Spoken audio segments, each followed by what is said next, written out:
Assalamualaikum, teman-teman. Selamat datang di Ceritawati, tempat di mana setiap cerita punya makna. Di sini kita nggak cuma dengar cerita, tapi juga belajar dari setiap pengalaman dan pesan yang dibawa. Jadi, duduk santai, dengerin baik-baik, dan resapi setiap alurnya. Jangan lupa like, komen, dan subscribe biar nggak ketinggalan cerita-cerita berikutnya. Yuk, kita mulai. Hujan turun rintik-rintik di sore itu, membawa hawa dingin yang menusuk hingga ke dalam hati. Aku duduk di depan jendela, menatap kosong keluar, menyaksikan butiran air yang jatuh tanpa henti membasahi tanah. Seakan-akan langit pun ikut menangis bersamaku. Meskipun aku sendiri belum tahu alasan pasti mengapa ada kegelisahan yang menyelinap di dalam dadaku. Namaku Naila, usiaku 28 tahun, seorang istri sekaligus ibu dari seorang putra kecil berusia 5 tahun bernama Rayyan. Aku menikah dengan Arman 8 tahun lalu. Laki-laki yang dulu kupikir adalah cinta sejati dalam hidupku. Aku mencintainya sejak pertama kali bertemu. Perhatiannya, tanggung jawabnya, serta caranya memperlakukanku selalu membuatku merasa bahwa aku wanita paling beruntung di dunia. Kami hidup cukup mapan. Arman bekerja sebagai manajer di sebuah perusahaan swasta, sementara aku memilih menjadi ibu rumah tangga setelah Rayyan lahir. Sejujurnya, aku sempat ragu untuk berhenti dari pekerjaanku sebagai akuntan di sebuah firma keuangan. Tapi Arman meyakinkanku bahwa akan lebih baik jika aku fokus mengurus rumah dan anak kami. Aku menurut. Aku pikir, inilah bentuk pengorbanan dan cinta yang seharusnya dilakukan seorang istri. Hidup kami tampak sempurna, setidaknya bagi orang-orang di sekitar kami. Namun, ada sesuatu yang selalu mengusik perasaanku, meskipun aku sering mengabaikannya dan mencoba meyakinkan diri sendiri bahwa itu hanyalah ketakutan yang tidak berdasar. Dan ketakutan itu semakin nyata saat ia melibatkan seseorang yang tidak pernah kusangka sebelumnya. Dina adalah saudara kembarku. Sejak kecil, kami selalu dibanding-bandingkan. Kami memiliki wajah yang nyaris sama, tapi kepribadian kami bertolak belakang. Aku lebih pendiam dan penyabar, sementara Dina lebih ekspresif dan berani. Meskipun begitu, aku selalu menyayangi Dina. Aku berpikir, seburuk apapun sikapnya, dia tetap saudaraku. Namun, aku lupa bahwa tidak semua orang memiliki hati yang sama. Dan terkadang, orang yang paling dekat dengan kita justru yang paling mungkin menusuk dari belakang.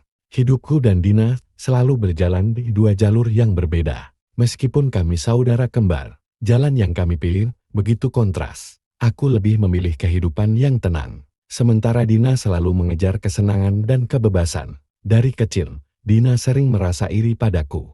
Entah itu karena nilai sekolahku lebih baik, karena aku lebih mudah disukai orang lain, atau bahkan karena ayah dan ibu selalu membanggakanku lebih dari dia. Aku tak pernah merasa lebih unggul darinya. Tapi aku tahu bagaimana tatapan iri itu selalu muncul di matanya setiap kali aku mendapatkan sesuatu yang tidak ia miliki. Setelah SMA, aku melanjutkan kuliah di jurusan akuntansi dan akhirnya bekerja di sebuah firma keuangan. Sementara itu, Dina sering berpindah-pindah tempat kerja. Ia tidak suka terikat pada satu hal terlalu lama. Hubungan percintaannya pun sama. Beberapa kali ia menjalin hubungan, tetapi selalu berakhir dengan perselingkuhan atau kebohongan yang ia buat sendiri. Aku tidak pernah mengerti mengapa ia sulit sekali berkomitmen, tetapi aku tetap menyayanginya. Ketika aku menikah dengan Arman, Dina tampak bahagia, atau setidaknya itulah yang terlihat di permukaan.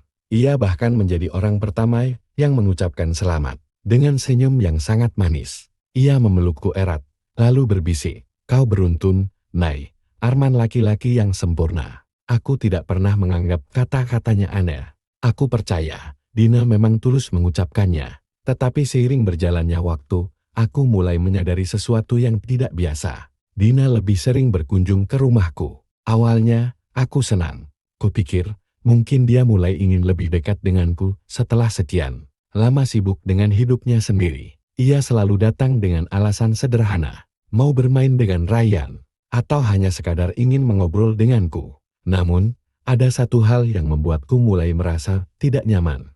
Aku memperhatikan cara Dina menatap Arman. Ada sesuatu dalam sorot matanya yang tidak bisa aku jelaskan dengan kata-kata. Bukan hanya sekadar kekaguman biasa. Kadang, aku juga melihat bagaimana ia tersenyum kecil setiap kali Arman berbicara. Seolah menikmati setiap kata yang keluar dari mulut suamiku. Tapi aku menepis semua prasangka itu. Aku tidak ingin berpikir buruk. Ini Dina, saudara kembarku sendiri. Ia tidak mungkin melakukan sesuatu yang akan menyakitiku. Sampai suatu hari, ada kejadian yang membuat hatiku benar-benar mulai bertanya-tanya. Siang itu, aku sedang di dapur, menyiapkan makan siang untuk Rayyan. Dina sedang bermain dengannya di ruang tamu. Sementara Arman baru saja pulang dari kantor. Karena pekerjaannya selesai lebih cepat hari itu, aku mendengar suara mereka mengobrol pelan. Kemudian tawa kecil Dina menyusul sesaat setelahnya. Aku tidak tahu mengapa, tapi perasaanku tidak enak.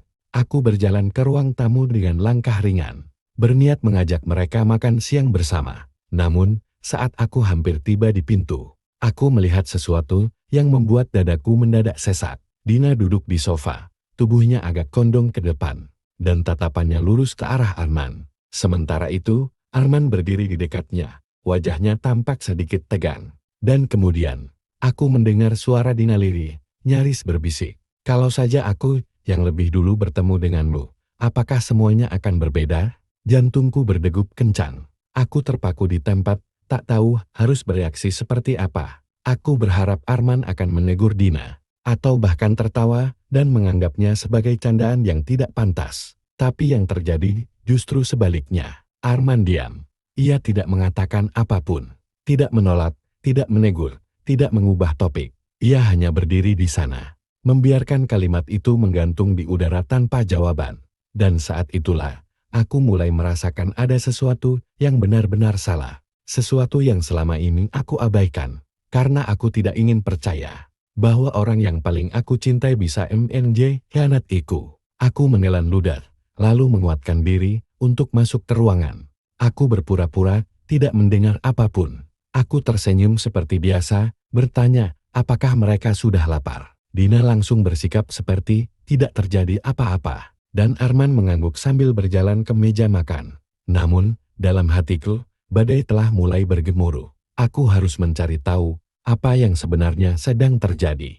Malam itu, aku berbaring di tempat tidur dengan punggung menghadap Arman. Biasanya, aku selalu menyandarkan kepalaku di dadanya sebelum tidur, merasakan hangatnya dekapannya yang selalu membuatku merasa aman. Tapi malam ini berbeda. Ada sesuatu yang mengganjal di dadaku, sesuatu yang tidak bisa kuabaikan. Suara Dina masih terngiang-ngiang di telingaku. Kalau saja aku yang lebih dulu bertemu denganmu, apakah semuanya akan berbeda? Aku memejamkan mata, berusaha keras menepis semua pikiran buruk yang mulai berkecamuk. Tapi semakin aku mencoba melupakan, semakin jelas bayangan itu muncul di kepalaku. Aku menoleh ke arah Arman yang sudah terlelap. Napasnya terdengar tenang, seolah tidak ada yang mengganggu pikirannya. Aku ingin bertanya langsung, ingin mendesaknya untuk mengaku kalau memang ada sesuatu antara dia dan Dina. Tapi bagaimana jika aku salah? Bagaimana jika aku hanya terlalu paranoid? Aku menatap wajah Arman dalam remang cahaya lampu tidur. Ini suamiku, laki-laki yang telah bersamaku selama 8 tahun, yang selalu aku percaya sepenuh hati. Aku menggenggam selimut erat, mencoba mengembalikan keyakinanku bahwa dia tidak akan mungkin mengkhianatiku. Namun, aku tahu, ada sesuatu yang harus aku cari tahu. Kecurigaan yang semakin menguat. Sejak hari itu, aku mulai lebih memperhatikan segala sesuatu. Aku mencoba mencari celah, sesuatu yang bisa membuktikan bahwa aku hanya berlebihan, atau justru bahwa perasaanku benar. Aku mulai memperhatikan bagaimana Dina dan Arman bertukar pandang ketika kami bertiga bersama. Cara Dina tersenyum setiap kali Arman berbicara. Bagaimana Arman terkadang tampak sedikit gelisah jika aku berada di dekat mereka. Aku juga mulai memperhatikan kebiasaan Arman yang sedikit berubah. Dulu, Arman tidak pernah membawa ponselnya ke kamar mandi. Tapi kini, ia selalu melakukannya. Dulu, dia selalu memberitahuku jika harus pulang telat dari kantor. Tapi sekarang, ada saja alasan-alasan yang terasa dibuat-buat. Aku mulai menyusun rencana. Aku tidak bisa hanya berdiam diri dan membiarkan semuanya berjalan tanpa kejelasan. Malam itu, setelah Arman tertidur lelap, Aku mengambil ponselnya yang tergeletak di meja samping tempat tidur. Tanganku sedikit gemetar saat menyalakan layar. Aku tahu ini bukan hal yang seharusnya dilakukan seorang istri. Tapi aku juga tahu bahwa aku tidak bisa lagi menutup mata. Tapi sial, layarnya terkunci dengan pola baru yang tidak aku ketahui. Aku menahan napas. Arman tidak pernah mengubah pola kunci ponselnya sebelumnya. Kami selalu saling percaya. Dan aku pun tidak pernah merasa perlu memeriksa ponselnya. Tapi sekarang, perubahan kecil ini justru menjadi tanda yang semakin menguatkan dugaanku. Aku meletakkan kembali ponsel itu ke tempatnya dengan hati-hati, lalu menatap langit-langit kamar. Hatiku terasa semakin berat. Keesokan harinya, aku memutuskan untuk mencoba sesuatu yang lain. Jika aku tidak bisa mengakses ponselnya, aku masih punya cara lain. Aku menunggu saat yang tepat ketika Arman sedang mandi. Lalu aku mengambil ponselnya yang ia letakkan di meja kerja. Layar masih terkunci, tapi notifikasi tetap muncul di layar utama. Jantungku berdegup kencang ketika aku melihat sebuah pesan masuk. Dina, nanti malam seperti biasa, aku rindu. Tanganku mendadak terasa dingin. Aku menatap layar itu tanpa berkedip, berharap bahwa aku salah membaca. Bahwa itu bukan pesan yang sebenarnya. Tapi nama itu terpampang jelas di hadapanku. Dina. Dadaku sesak. Aku berusaha menelan ludah, tapi tenggorokanku terasa kering. Tangan gemetar. Aku buru-buru meletakkan kembali ponsel itu sebelum Arman keluar dari kamar mandi. Aku melangkah ke dapur dengan pikiran kalut. Nafasku terasa berat dan seluruh tubuhku bergetar. Jadi dugaanku benar. Air mataku mengalir tanpa bisa kutahan. Aku merasa dikhianati dengan cara yang paling menyakitkan. Aku harus melakukan sesuatu. Aku tidak bisa membiarkan ini terus terjadi. Aku harus membongkar perselingkuhan mereka. Aku duduk di meja makan dengan segelas air di tanganku. Tanganku masih gemetar, tapi aku berusaha mengendalikan diriku. Aku tidak boleh gegabah. Aku harus berpikir jernih. Kalau aku langsung menuduh Arman, dia pasti akan mengelak. Begitu pula dengan Dina. Aku harus punya bukti yang tak terbantahkan. Aku menghapus air mata yang mengalir di pipiku. Lalu, aku mengambil napas panjang. Aku harus melangkah dengan hati-hati, mencari tanda-tanda. Aku mulai lebih memperhatikan Arman dan Dina, setiap gerak-gerik mereka, setiap percakapan yang terdengar, biasa saja tetapi mungkin menyimpan makna tersembunyi. Aku melihat bagaimana Arman mulai lebih sering membawa ponselnya kemana-mana, bahkan ke kamar mandi. Bagaimana dia tersenyum kecil saat membaca sesuatu di layar ponselnya. Aku melihat bagaimana Dina selalu datang ke rumah dengan alasan-alasan yang terdengar dibuat-buat. Kadang hanya untuk menemani aku, kadang hanya untuk main dengan Ryan. Tapi aku tahu, ada alasan lain di balik itu. Aku harus menemukan bukti yang lebih kuat. Malam yang menentukan. Malam itu, aku berpura-pura tidur lebih awal. Aku ingin melihat apakah Arman akan melakukan sesuatu yang mencurigakan saat aku tidak sadar. Benar saja, sekitar pukul 11 malam. Aku mendengar suara langkah kaki pelan. Aku mengintip sedikit dari sela-sela selimut dan melihat Arman mengambil ponselnya, lalu berjalan keluar kamar. Hatiku berdegup kencang. Aku menunggu beberapa menit sebelum perlahan bangun dan mengikuti langkahnya. Arman ada di ruang tamu. Dia duduk di sofa dengan ponsel di tangannya, berbicara dengan seseorang.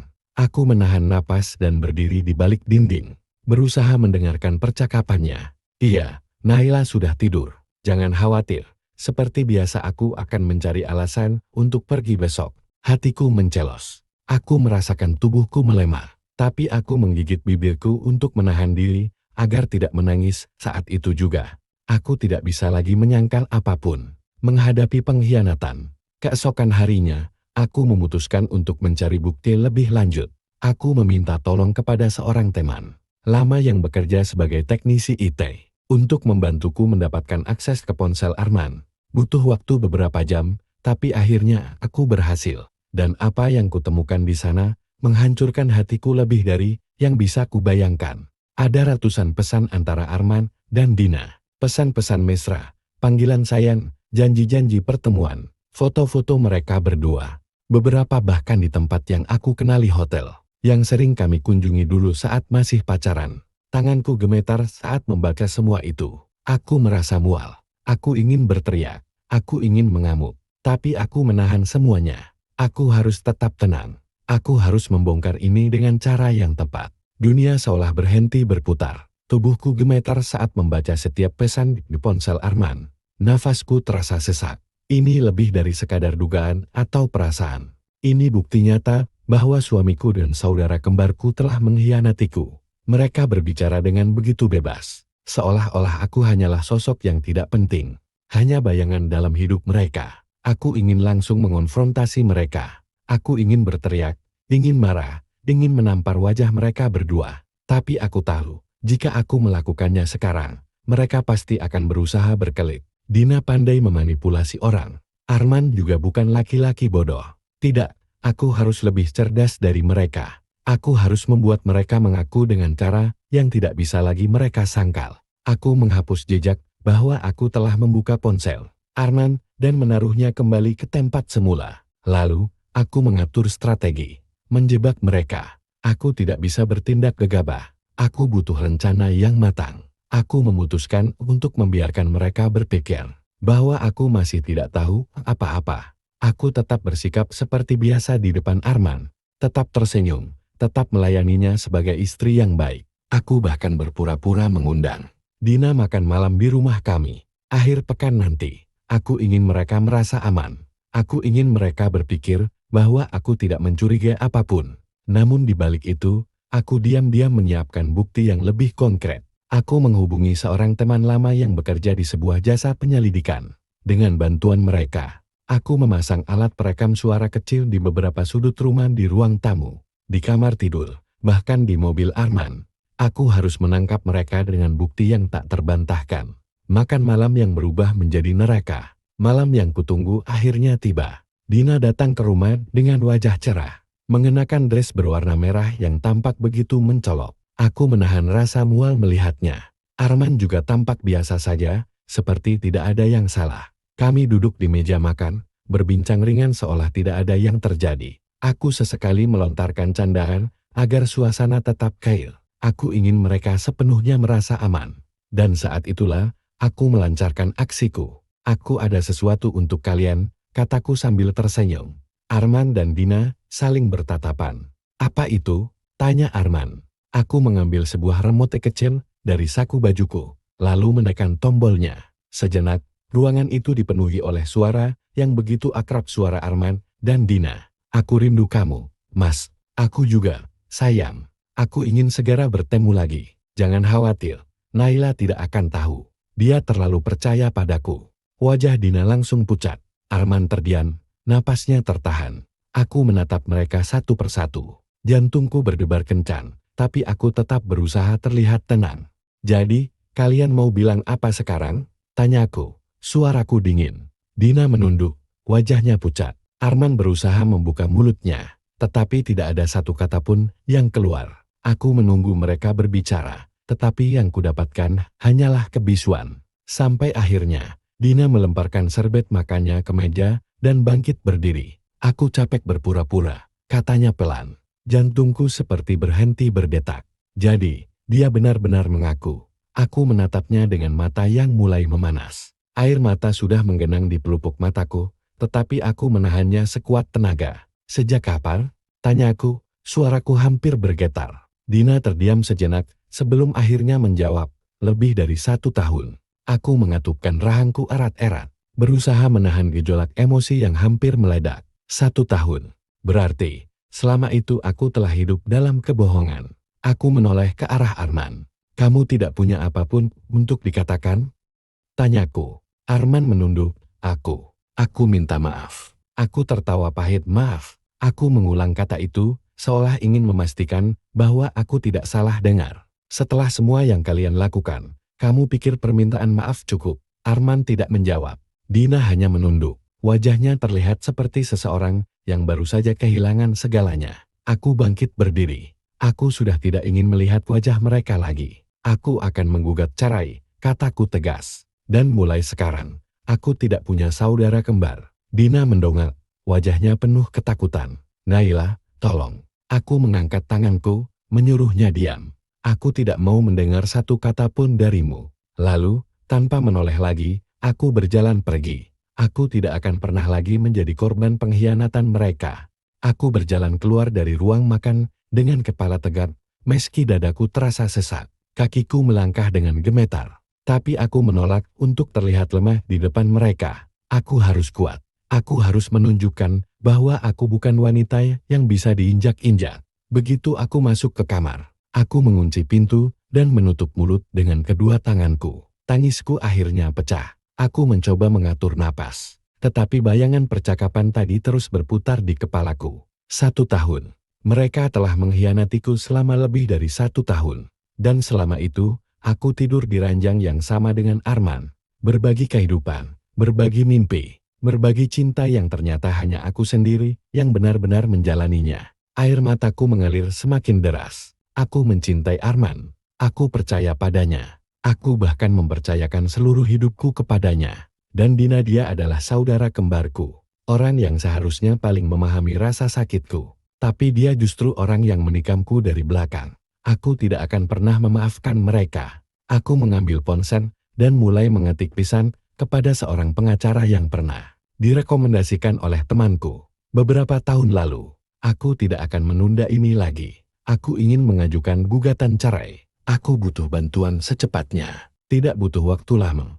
Pengacara itu membalas pesanku dan menjadwalkan pertemuan esok pagi. Setelah itu, aku menarik napas panjang dan menutup mataku. Besok akan menjadi awal dari kehidupanku yang baru tanpa Arman, tanpa Dina, tanpa kebohongan. Pagi harinya, aku bangun dengan mata sembab dan kepala yang terasa berat. Aku keluar kamar dengan langkah mantap dan menemukan Arman duduk di ruang tamu dengan ekspresi gelisah. Begitu melihatku, dia langsung berdiri. "Naila, kita perlu bicara." Aku menatapnya dingin. "Tidak ada yang perlu dibicarakan.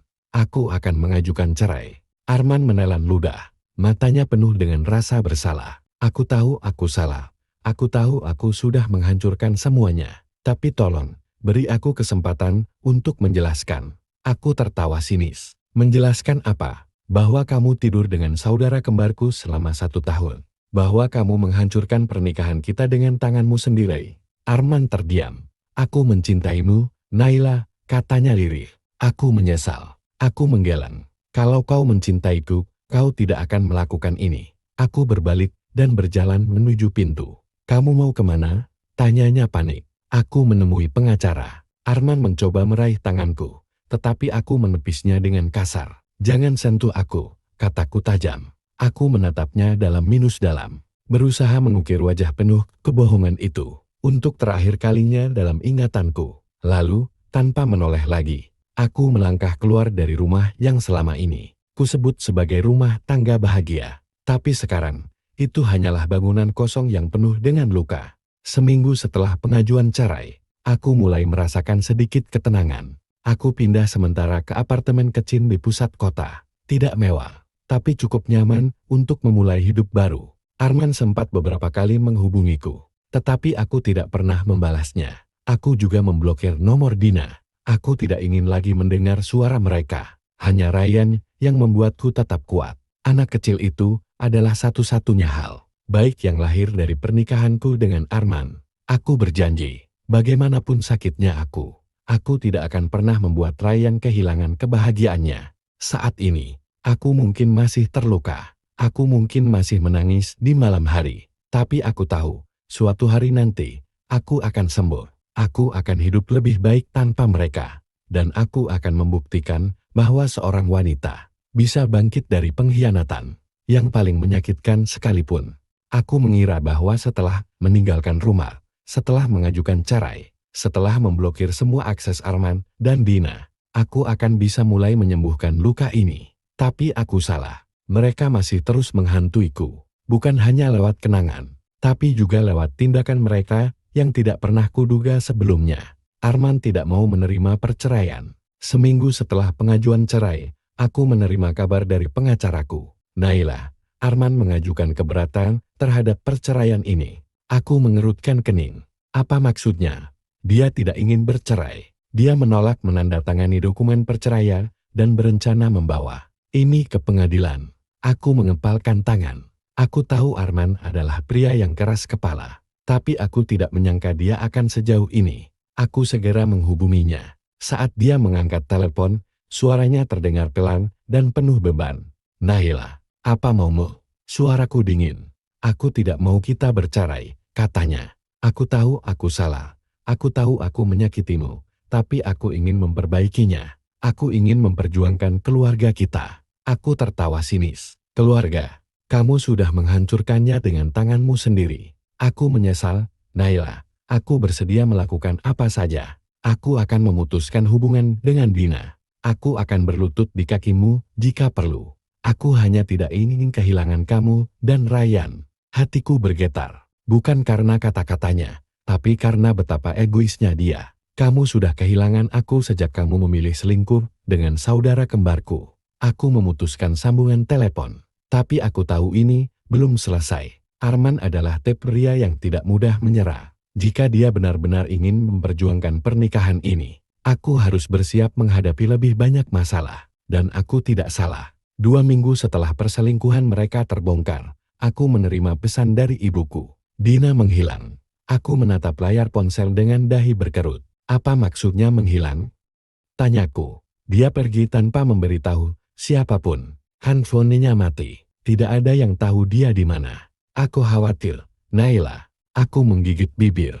Setelah semua yang dia lakukan, harusnya aku tidak peduli. Tapi dia tetap saudara kembarku. Aku ingin mengabaikan pesan itu. Tapi pikiranku mulai dipenuhi berbagai kemungkinan. Apakah dia kabur karena rasa bersalah? Apakah dia melarikan diri dari masalahnya? Atau apakah ada sesuatu yang lebih besar terjadi? Aku mencoba mencari tahu, tapi tidak ada petunjuk sedikit pun. Dina benar-benar menghilang. 1 bulan setelah aku meninggalkan rumah, aku mulai merasakan sesuatu yang janggal. Aku merasa diawasi. Ketika aku pergi ke kantor, aku merasakan tatapan seseorang mengikuti langkahku. Ketika aku pulang ke apartemen, aku mendapati ada bekas sepatu di depan pintuku. Padahal aku tidak pernah menerima tamu. Lalu, sebuah pesan masuk ke ponselku dari nomor tak dikenal.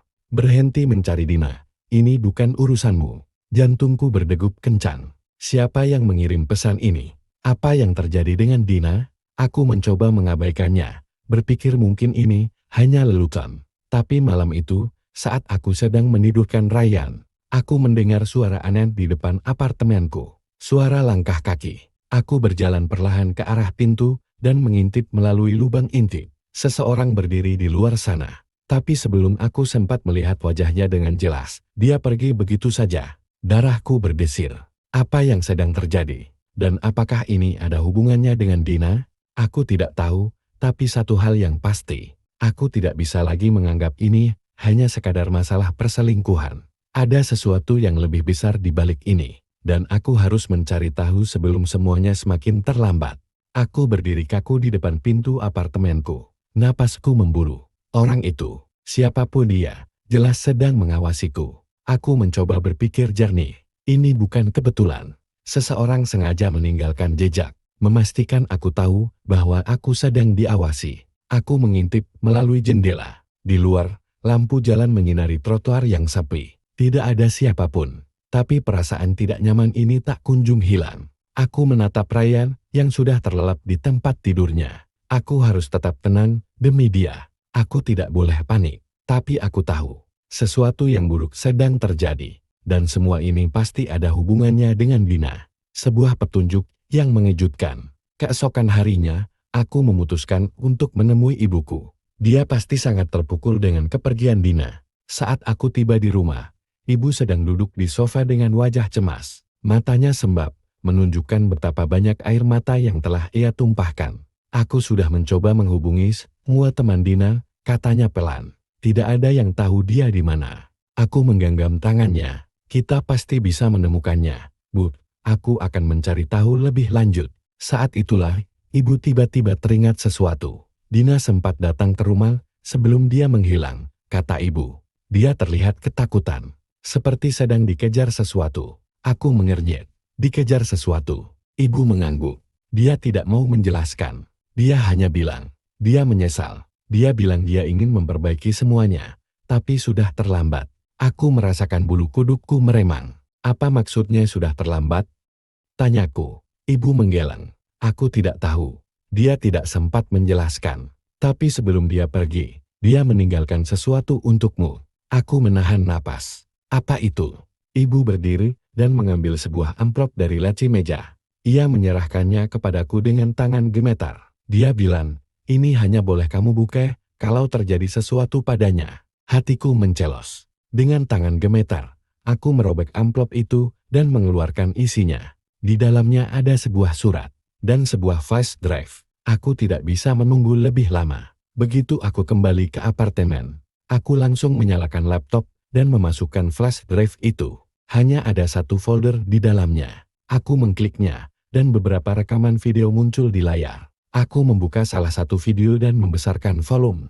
Layar gelap selama beberapa detik, lalu muncul wajah Dina. Matanya merah dan bengkak, wajahnya penuh ketakutan. Naila, kalau kamu melihat ini, berarti aku sudah tidak ada lagi. Aku langsung menutup mulutku, menahan napas. Aku tahu aku telah melakukan kesalahan besar. Aku mengkhianatimu. Aku mengkhianati keluargaku. Tapi aku tidak bisa diam saja. Aku harus memberitahumu kebenaran sebelum semuanya terlambat.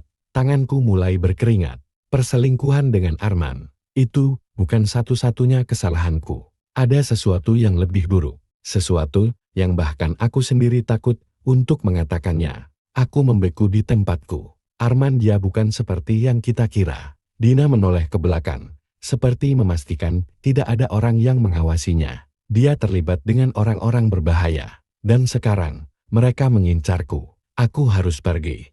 Naila, aku harus menyelamatkan diri sebelum mereka menemukanku. Jantungku berdegup kencang. Tolong kalau sesuatu terjadi padaku, jangan percaya siapapun. Bahkan Arman, aku tidak bisa menjelaskan lebih banyak. Tapi kamu harus berhati-hati. Video berakhir.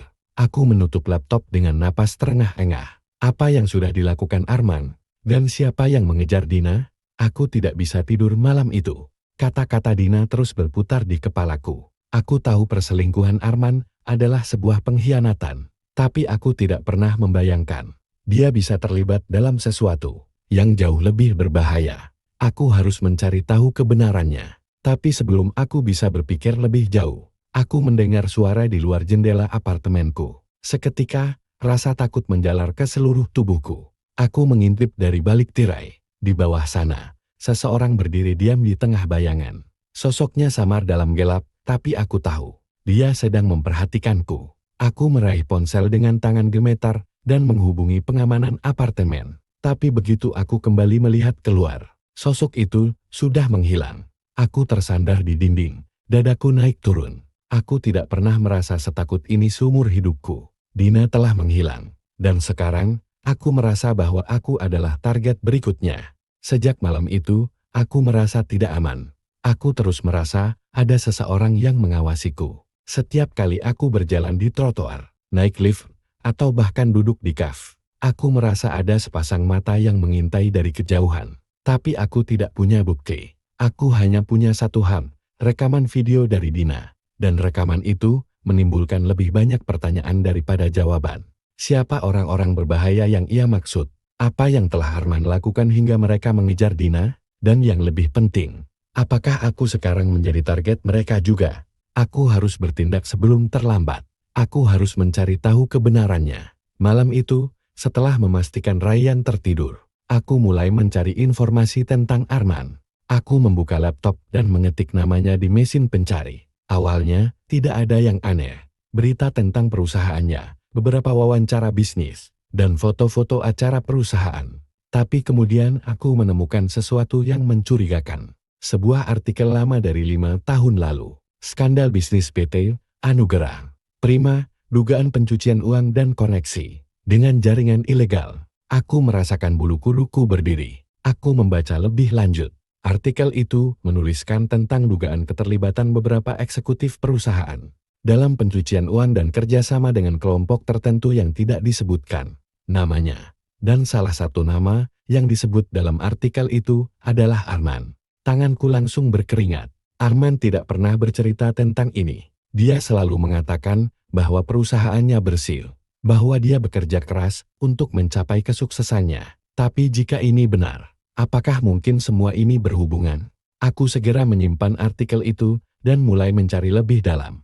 Aku menemukan beberapa forum diskusi bisnis yang membahas kasus itu, tapi tidak ada yang bisa memastikan apakah Arman benar-benar terlibat atau tidak. Yang jelas, ada sesuatu yang ia sembunyikan dariku selama ini, dan aku akan mengetahuinya. Bagaimanapun caranya, seseorang mencoba memperingatkanku. Keesokan harinya, aku mengantar Ryan ke sekolah seperti biasa. Setelah itu, aku mampir ke sebuah kedai kopi dekat kantor untuk menenangkan diri sejenak. Tapi ketika aku keluar dari kafe, aku melihat sesuatu yang membuat jantungku berhenti berdetak. Di kaca depan mobilku, ada sebuah amplop kecil berwarna coklat. Aku menoleh ke sekeliling. Jalanan ramai, orang-orang berlalu lalang, tidak ada yang mencurigakan. Dengan hati-hati, aku mengambil amplop itu dan membukanya. Di dalamnya hanya ada selembar kertas putih dengan tulisan singkat.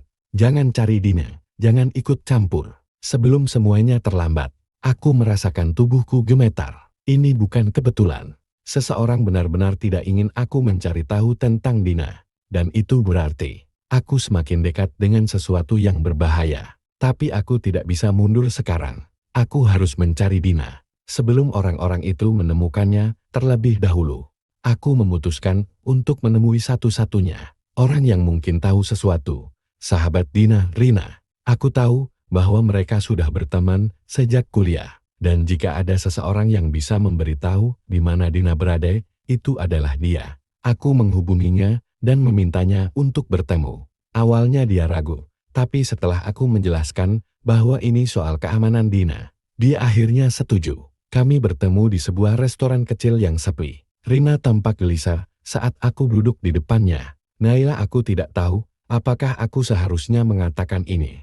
Tolong, Rina, kataku memohon. Dina menghilang. Aku tidak bisa tinggal diam. Rina menarik napas panjang sebelum akhirnya berkata. Beberapa minggu sebelum dia menghilang, dia datang kepadaku. Dan dia ketakutan.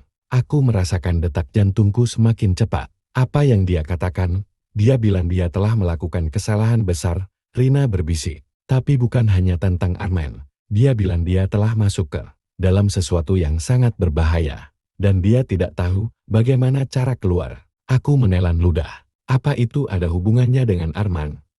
Tanyaku. Rina terdiam sesaat, lalu mengangguk pelan. Ya, katanya. Dia bilang Arman bukan orang yang kita kira. Aku mengepalkan tangan di bawah meja. Aku harus menemukan Dina secepatnya. Tapi sebelum aku bisa bertanya lebih jauh, Rina tiba-tiba melihat ke sekeliling dengan wajah panik. Aku harus pergi, katanya tergesa-gesa. Aku sudah terlalu banyak bicara. Aku mencoba menahannya, tapi dia langsung bangkit dan meninggalkan restoran tanpa berkata apa-apa lagi. Aku menatapnya dengan kebingungan. Apa yang sebenarnya Dina ketahui? Dan yang lebih penting, apakah aku akan menjadi korban berikutnya? Aku pulang ke apartemen dengan perasaan tidak tenang. Setelah memastikan Ryan tertidur, aku duduk di ruang tamu, mencoba menyusun semua kepingan informasi yang aku dapatkan.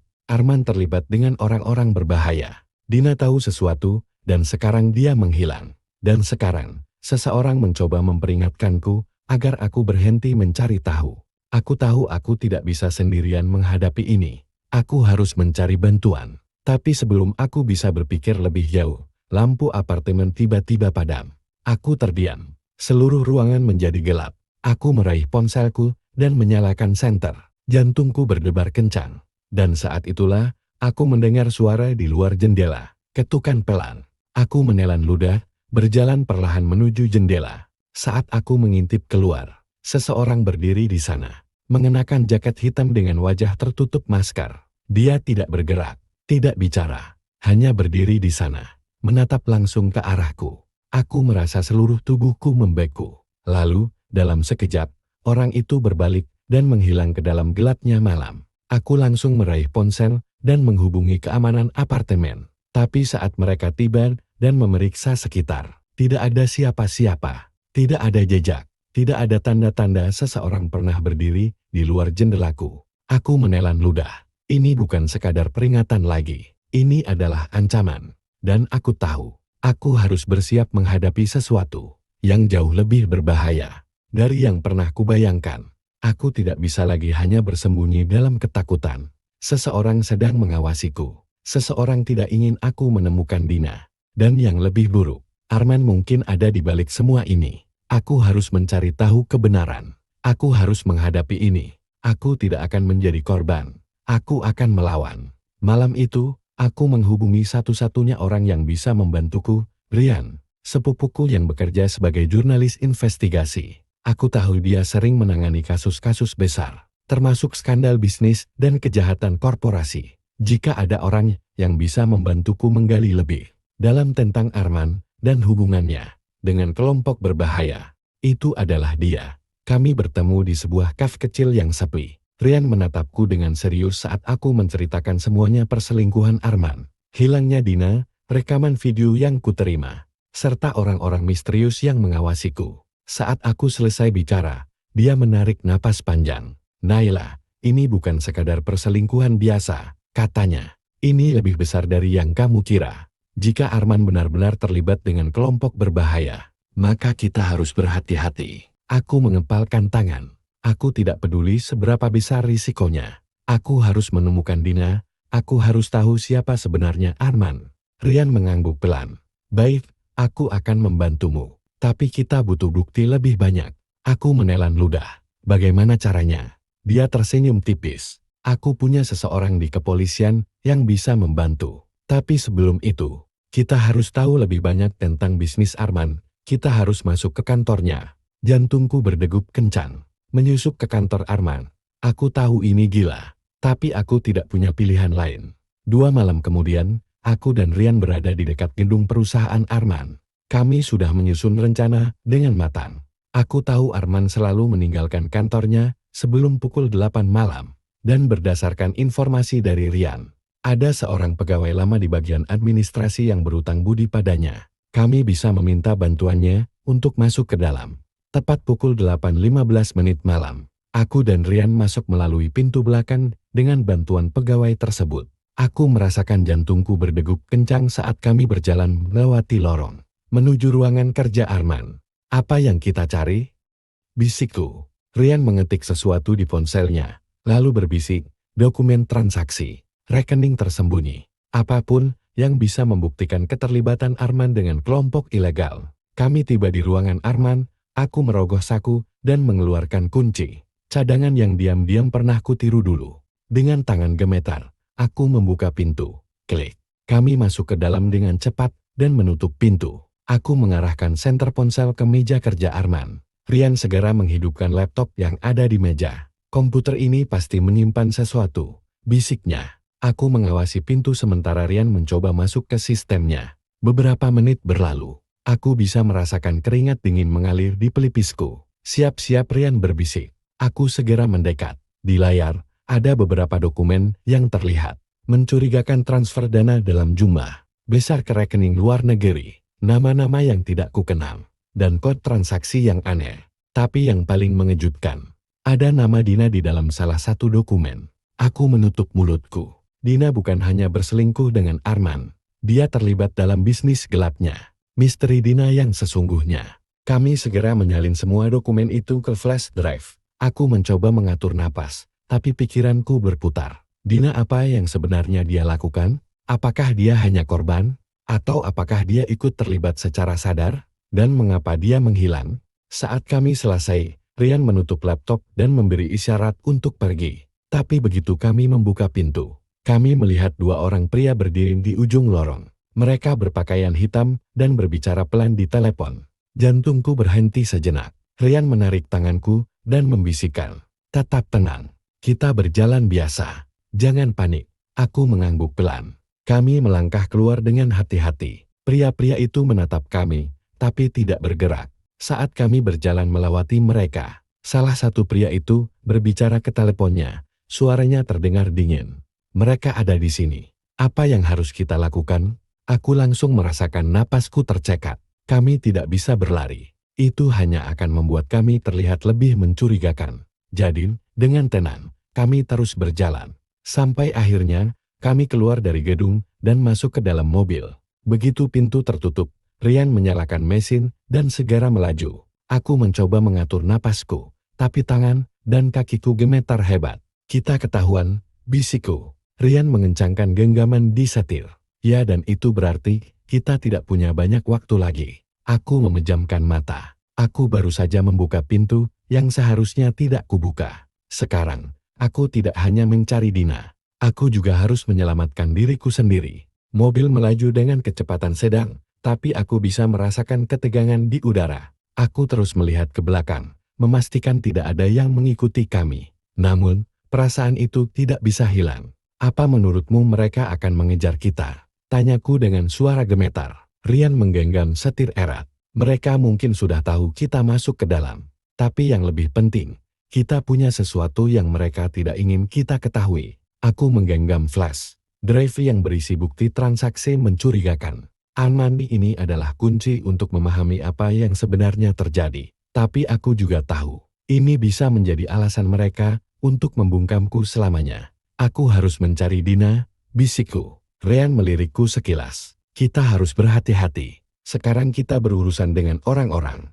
yang tidak segan-segan menyingkirkan siapapun yang mengganggu mereka. Aku tahu itu benar, tapi aku tidak akan berhenti. Aku sudah terlalu jauh masuk ke dalam ini, dan aku akan menyelesaikannya.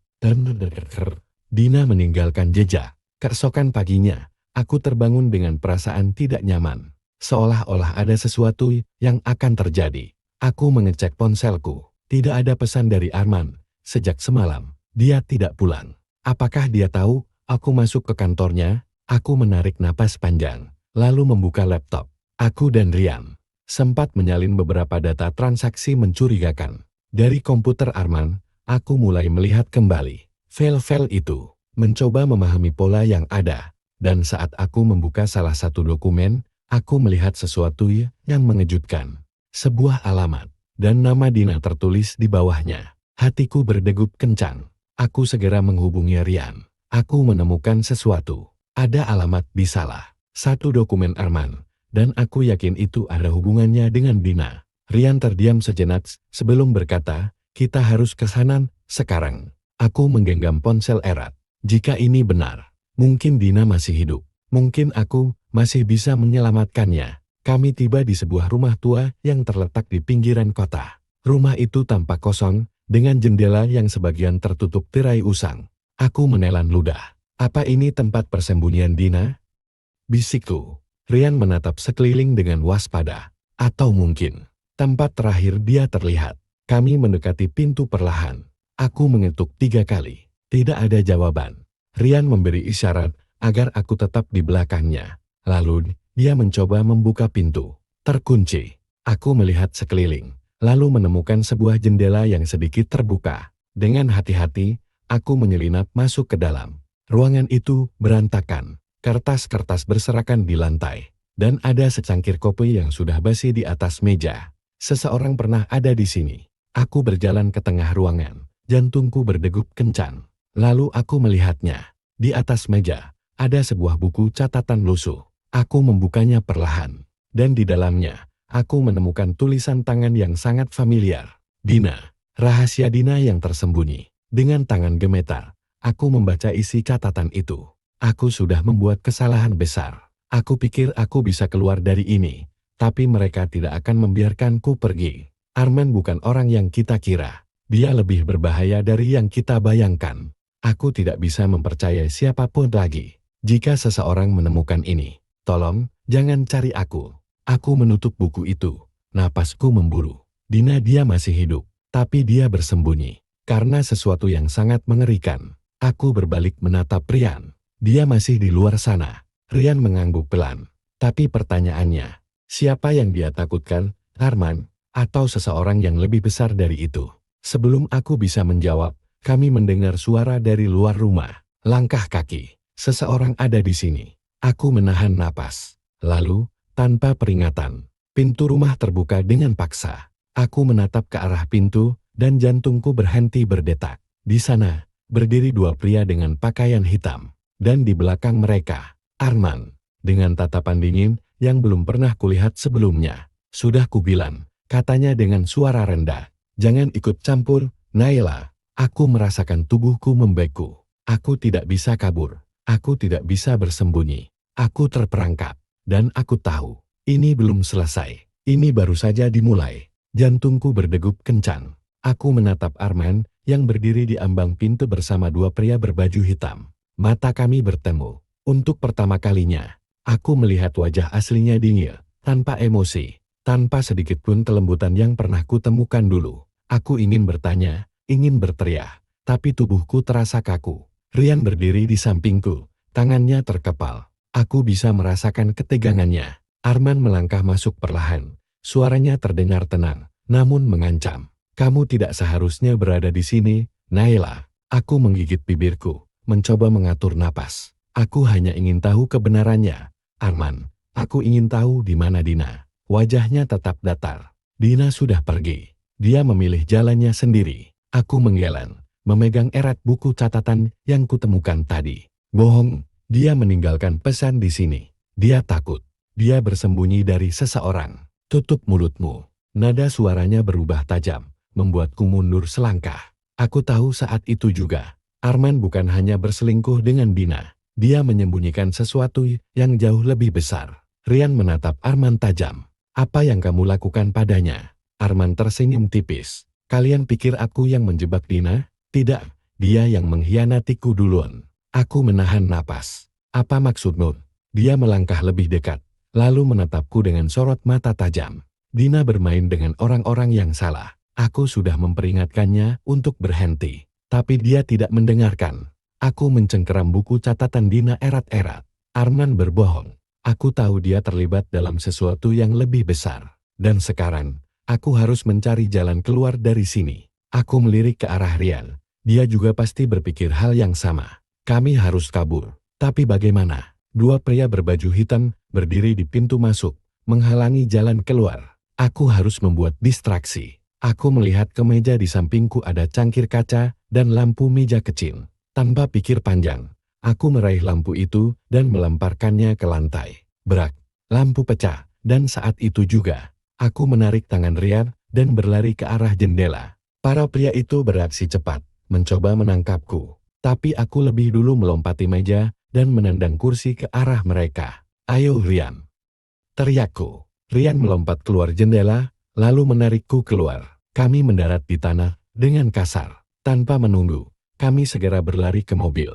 Dari belakang, ku dengar suara Arman berteriak, kejar mereka. Rian menghidupkan mesin mobil dengan cepat. Ban berdecit saat dia melajukan mobil dengan kecepatan tinggi. Aku menoleh ke belakang. Dua mobil hitam mulai mengejar kami. Aku mencengkeram sabuk pengaman erat-erat. Kita tidak bisa kembali ke rumah. Mereka pasti sudah mengawasi kita. Rian menggertakkan giginya. Aku tahu tempat lain. Aku hanya bisa berharap kami bisa lolos. Karena aku sadar satu hal. Mereka tidak akan berhenti sampai aku diam. Kebenaran yang mulai terungkap. Kami berhasil lolos dan bersembunyi di sebuah rumah kosong milik kenalan Rian. Aku masih menggenggam buku catatan Dina erat-erat. Membacanya berulang kali. Sampai akhirnya, aku menemukan sesuatu yang membuat darahku membeku. Di salah satu halaman terakhir, Dina menulis sesuatu yang sangat mencurigakan. Jika sesuatu terjadi padaku, orang yang harus kalian cari adalah Rahmat. Aku mengerutkan kening. Siapa Rahmat? Rian menggeleng. Aku belum pernah mendengar nama itu sebelumnya. Aku menatap buku itu dengan penuh kebingungan. Jika Dina menuliskan namanya di sini, pasti dia memiliki hubungan dengan semua ini. Tapi bagaimana caranya aku menemukannya? Dan yang lebih penting, apakah dia bisa dipercaya? Aku tidak tahu. Tapi aku harus mencari tahu. Sebelum semuanya terlambat, aku tidak punya banyak waktu. Ahmad dan orang-orangnya pasti sedang mencari kami. Nama Rahmat yang tertulis di buku catatan. Dina adalah satu-satunya petunjuk yang kumiliki. Jika aku ingin menemukan Dina dan mengetahui seluruh kebenaran, aku harus menemukannya secepat mungkin. Aku dan Rian menggunakan koneksi yang ia miliki untuk mencari siapa Rahmat. Setelah beberapa jam mencari, akhirnya kami menemukannya. Dia adalah mantan pegawai Arman, seseorang yang menghilang tanpa jejak sejak 1 tahun lalu. Dan yang mengejutkan, dia sekarang tinggal di sebuah desa terpencil di luar kota. Aku langsung tahu, dia pasti tahu sesuatu yang besar. Pertemuan dengan Rahmat. Kami melakukan perjalanan ke desa tempat Rahmat tinggal. Saat kami tiba, suasana terasa sunyi dan mencekam. Rumah Rahmat sederhana, hanya berupa bangunan kecil di tengah perkebunan. Aku mengetuk pintunya dengan hati-hati. Tidak ada jawaban. Aku mencoba lagi. Masih tidak ada jawaban. Aku mulai merasa panik. Jangan-jangan mereka sudah menemukannya duluan? Namun, saat aku hendak menyerah, pintu itu terbuka sedikit. Seorang pria tua dengan sorot mata curiga muncul di baliknya. "Siapa kalian?" tanyanya dengan suara serak. Aku menelan ludah. "Aku Naila. Aku butuh bantuanmu. Aku mencari saudaraku. Dina." Dia menuliskan namamu sebelum menghilang. Wajah Rahmat langsung berubah. Matanya membesar. Lalu ia menghela napas panjang. "Aku sudah menduga akan ada orang yang mencariku suatu hari nanti," katanya lirih. "Masuklah." Rahasia Arman dan Dina. Kami duduk di ruang tamu yang sederhana, dan Rahmat mulai bercerita. "Aku dulu bekerja untuk Arman," katanya. "Aku menangani laporan keuangan perusahaan. Sampai suatu hari aku menemukan sesuatu yang janggal, rekening gelap, transaksi mencurigakan. Uang dalam jumlah besar yang mengalir ke nama-nama yang tidak pernah muncul di laporan resmi." Aku menegang. "Jadi, benar Arman terlibat dalam sesuatu yang ilegal?" Rahmat mengangguk. "Dia bukan hanya pebisnis biasa, Naila. Dia bekerja sama dengan orang-orang kuat yang menjalankan bisnis kotor, pencucian uang, perdagangan ilegal, dan banyak hal lain yang lebih buruk." Aku menelan ludah. "Lalu bagaimana dengan Dina?" Rahmat menatapku penuh simpati. "Dina awalnya tidak tahu apa-apa, tapi dia mencintai Arman, dan tanpa sadar, dia ikut terlibat." Jantungku mencelos. "Dina mencoba keluar, tapi Arman tidak membiarkannya," lanjut Rahmat. "Dia mengancamnya, memperingatkannya bahwa jika dia pergi, dia tidak akan selamat. Dina takut, tapi dia juga tidak ingin terlibat lebih jauh. Jadi dia berusaha mengumpulkan bukti, mencoba mencari cara untuk menghancurkan Arman." Aku mencengkeram tanganku erat. "Itulah alasannya Dina menghilang. Dia bukan hanya selingkuhan Arman, dia adalah ancaman terbesar bagi Arman. Dan sekarang, aku juga menjadi ancaman." "Dina masih hidup." Rahmat kemudian memberikan sebuah alamat padaku. "Ini tempat terakhir yang aku tahu tentang Dina," katanya. "Dia bersembunyi. Jika dia masih hidup, dia pasti ada di sana." Aku langsung berdiri. Aku harus pergi ke sana. Namun, sebelum aku bisa melangkah keluar, tembakan terdengar di luar rumah. Aku langsung tersantak. Rian mengintip dari jendela, dan wajahnya memucat. "Mereka menemukan kita." Aku merasakan ketakutan menyergap tubuhku. Aku tidak boleh tertangkap. Aku harus menemukan Dina sebelum mereka menemukanku. Aku menggenggam tangan Rahmat erat-erat. "Apa kau mau ikut denganku?" Rahmat menggeleng. "Aku sudah terlalu tua untuk lari. Pergilah, selamatkan dirimu." Aku ingin membantah, tapi Rian menarik tanganku. "Ayo, sekarang." Aku berlari keluar melalui pintu belakang, meninggalkan Rahmat di dalam. Aku bisa mendengar suara langkah kaki mengejar kami, tapi kami terus berlari menuju mobil dan melaju dengan kecepatan tinggi. Aku tidak tahu apa yang terjadi pada Rahmat setelah kami pergi. Tapi aku tahu satu hal, aku harus menemukan Dina sebelum semuanya terlambat. Pertemuan terakhir. Alamat yang diberikan Rahmat membawaku ke sebuah rumah kecil di daerah pegunungan. Saat aku mengetuk pintu, aku tidak tahu apakah Dina akan ada di sana. Namun, saat pintu terbuka, aku melihatnya. Wajahnya terlihat lebih kurus, lebih pucat. Tapi sorot matanya masih sama seperti yang kuingat. Kami saling menatap dalam keheningan. Aku ingin marah. Aku ingin menamparnya karena telah menghancurkan pernikahanku. Tapi yang kulihat di matanya hanyalah rasa takut dan kelelahan. Aku akhirnya berkata, "Aku tahu semuanya, Dina." Dia menghela napas panjang, lalu berbisik, "Kalau begitu kau tahu bahwa kita tidak bisa kembali lagi." Aku menelan ludah. Aku hanya ingin tahu satu hal, kenapa. Dia terdiam lama sebelum akhirnya berkata, "Karena aku mencintainya, Nai." Air mataku jatuh. "Dan karena aku ingin menghancurkannya." Kejatuhan Arman. Dina akhirnya memberikan semua bukti yang ia miliki, rekaman, dokumen, dan kesaksian tentang kejahatan Arman. Dengan bantuan Rian, kami memberikan semuanya kepada polisi dan media. Dalam waktu beberapa hari, skandal Arman terungkap ke publik. Ia ditangkap bersama dengan kaki tangannya. Namun, sebelum ditahan, Arman sempat mengirim pesan terakhir padaku. "Permainan ini belum selesai, Naila. Aku tak." Sekalipun dia di penjara, bayangan Arman tidak akan pernah benar-benar hilang. Babak baru dalam hidupku. Aku memilih untuk pergi jauh dari kota. Aku ingin memulai hidup baru, jauh dari bayang-bayang masa lalu. Dina juga menghilang, memilih untuk hidup dalam persembunyian. Aku tidak tahu apakah aku bisa memaafkannya. Tapi aku tahu satu hal, kami berdua adalah korban dari pria yang sama. Dan kini, aku bebas. Aku mungkin kehilangan banyak hal, tapi aku masih punya kesempatan untuk memulai lagi. Dan itu lebih dari cukup. Kisah Naila mengajarkan bahwa kepercayaan adalah dasar utama dalam sebuah hubungan. Sekali dikhianati, sulit untuk kembali seperti semula. Namun, dari luka dan pengkhianatan, Naila memilih bangkit, mencari kebenaran, dan memperjuangkan dirinya sendiri. Dari cerita ini, kita bisa belajar. Jangan takut menghadapi kebenaran. Lebih baik sakit karena kenyataan daripada hidup dalam kebohongan. Kepercayaan itu berharga. Sekali hancur, sulit untuk diperbaiki. Bangkit adalah pilihan. Jangan biarkan masal lalu menghancurkan masa depan. Hidup memang tidak selalu adil, tetapi kita selalu bisa memilih untuk melangkah maju. Selalu ada harapan untuk awal yang baru.